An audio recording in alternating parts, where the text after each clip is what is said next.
অসম আমাৰ ৰূপহী গুণৰ নাই শেষ ভাৰতৰে পূৰ্ব দিশৰ সূৰ্য উঠা দেশ অসমী আই ৰূপহী গুণৰো নাই শেষ ভাৰতৰে পূৰ্ব দিশৰ সূৰ্য উঠা দেশ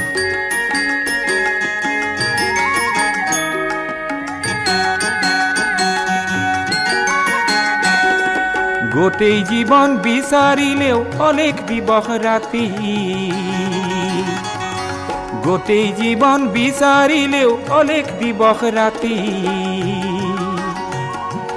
অসম দেশৰ দৰে নেপাওঁ ইমান ৰসাল মাটি অ চিৰ বিনন্দিয়া তোমাৰ সেউজ পৰিৱেশ ভাৰতৰে পূৰ্ব দিশৰ সূৰ্য উঠা দেশ